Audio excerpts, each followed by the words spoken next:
dominate across the board. I mean, every challenge that has been brought to these guys, they've been shutting it down hands down. The only team that's been giving us a little run for our money is what? Woodlawn Falcons, okay? So we what, 1-1 with them maybe? All right, we'll get it again this next year coming up. But you have to come out here and look at game time and watch these guys. The most disciplined young fellas I've ever seen. Man, I see some wonderful things coming out of this group right here if they stay together. So let's give it up for them. Good afternoon, everyone. For those that don't know me, I'm Coach Mike, 79, coaching staff, Coach Rich, Coach Roddy. I need my team moms to stand up. Team moms, please stand up. Shy, got a little baby coming. Part of the committee, part of the organizing everything, but they allowed me to team moms. Come on up. Also, Ruth, not an official team mom, but anytime I go to her, I need help.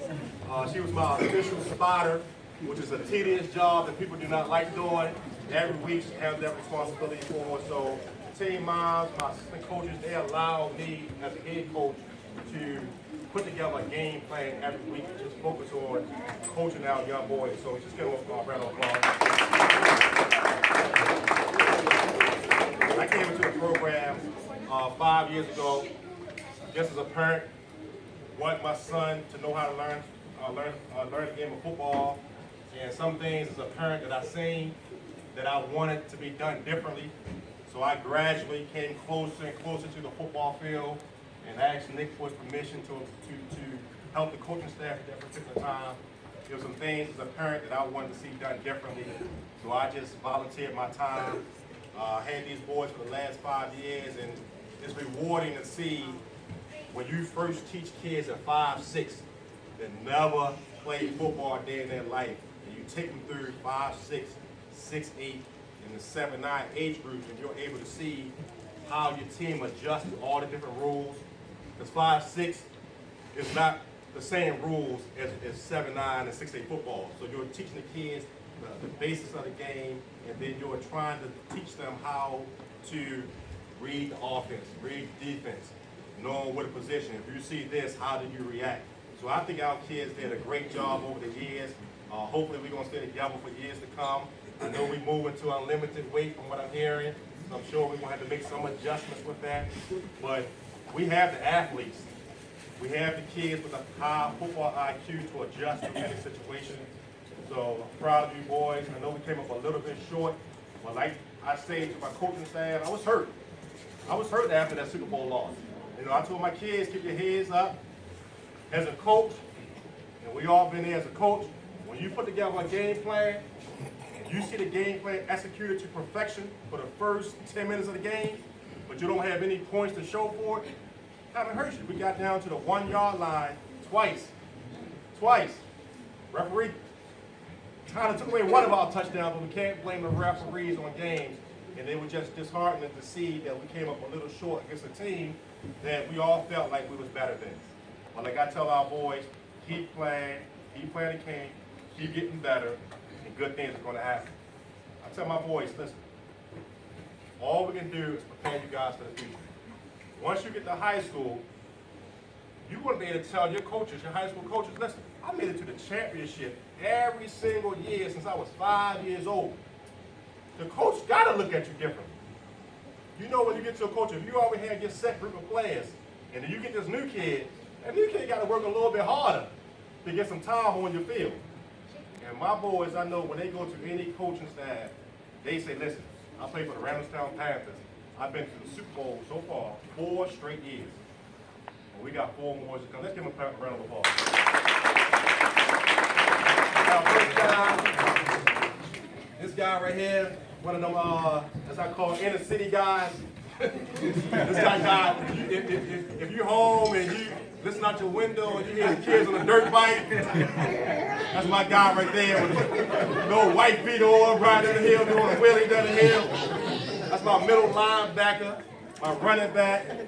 I call him Corey, the hitman, because he's going to bring some pain to the company. Next guy, one of our speedy linemen. Our defense has been ranked #1 for the last 4 years, which we don't give up a lot of points. This is one of the guys right here that makes a difference on our defensive line. Also was one of our kickers who was working on our kicking game all season long. Really came a long way. Give a round of applause for Langston.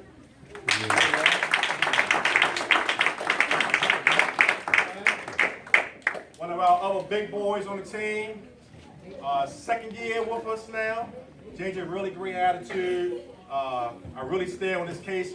And coaches, we all know when you have those type of kids that you're always constantly riding.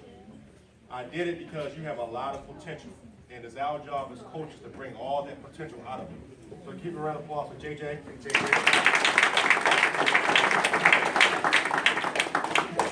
Another one of our kids has been with the program for the last 5 years now. One of them kids that started off with us with their first rough year. As coaches, it's our job to recruit. I went to the moms and listen, we got to bring this back. It's one of our kids that started off with us. Very versatile defensive end. Had him at cornerback.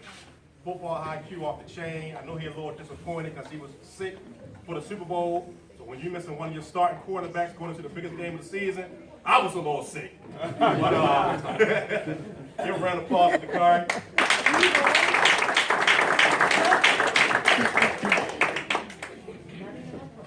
Big 99 problems. Every time, hey, as a coach, you go to that scale. You go to that scale, you're like, please make weight. One of our left guards, right guards on the line, always get that big push. We got a lot of speed where we can get to the outside, but a lot of times we like to pound the ball right up the middle. We run the ball right on his side, the right guard or left guard side. First down. Big Q, 99 problems.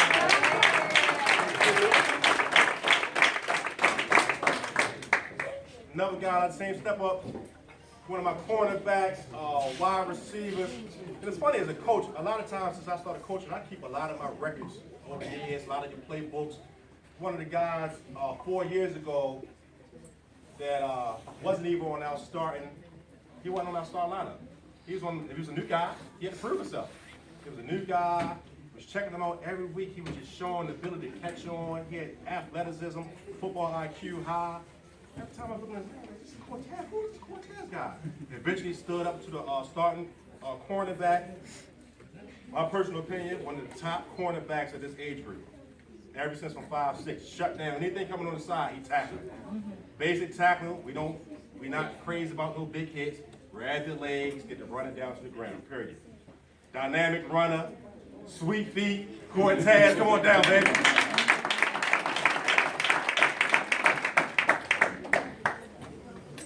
Next guy over here, this is one of our older lighters.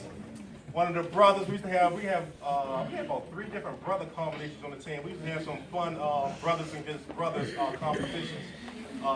Last year, one of the guys, great attitude, put him through a lot of different challenges throughout the season. Wanted him to take on more of a leadership just because he was one of our older kids on the team. Took a lot of bumps and bruises along the way, but always had a great attitude to rebound and keep playing hard. Come on down, Brandon.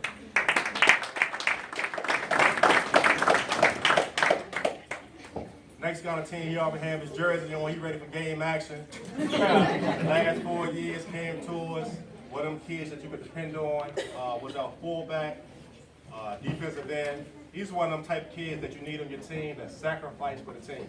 He's a great runner, but what he brings more to our team is a lead block. That fullback coming with that lead block, and my dynamic runners, I mean, we getting first downs all day long. Levi, stiff arm, come on down, big boy.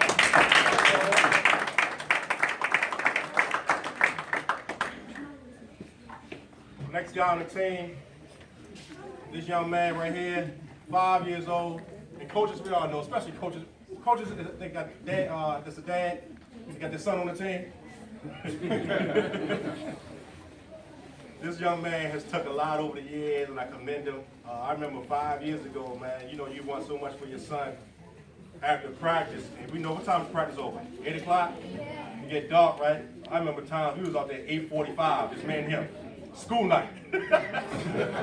One-on-one drills, we doing little stuff, but you know, sometimes you get so caught up in the game and you want to see your child do so well.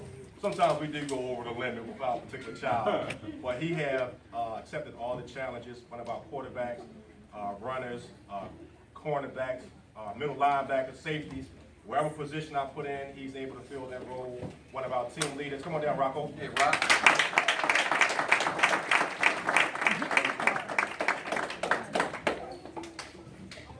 Who we got next? Let me see. Step up. Prime time.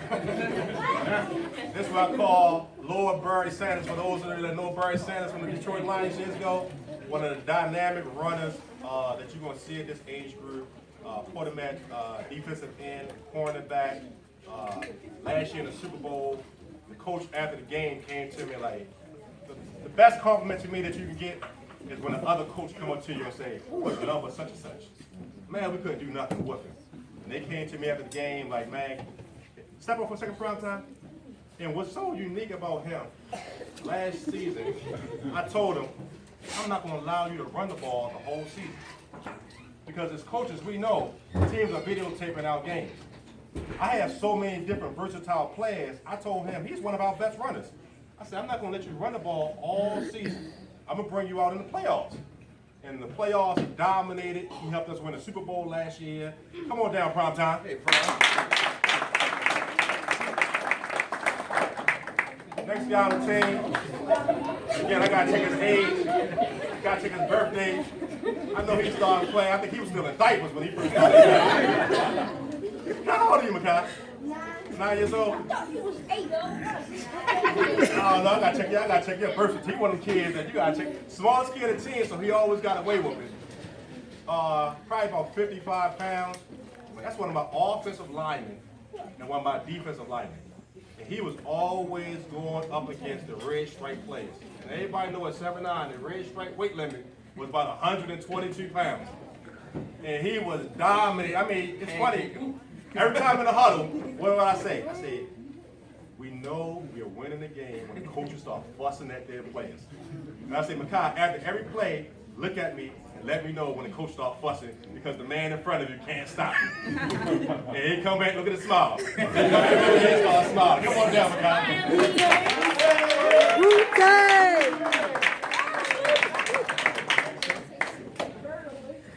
One of my team captains in the back, one of the tall guys on the team, versatile, quarterbacks, running backs, safety.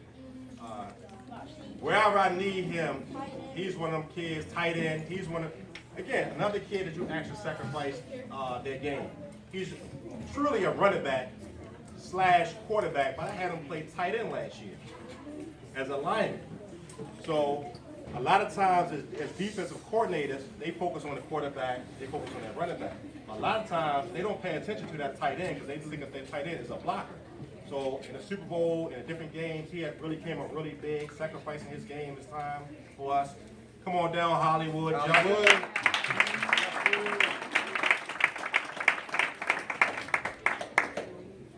And for the end, we have a few players that's missing. And again, I'm biased. You know, I've worked with these guys for the last 5 years. This has been, I called them 4 years ago, the greatest show on turf. We average at least 30 points a game and give up 0 points for the last 4 years. So, gotta give them a round of applause for that.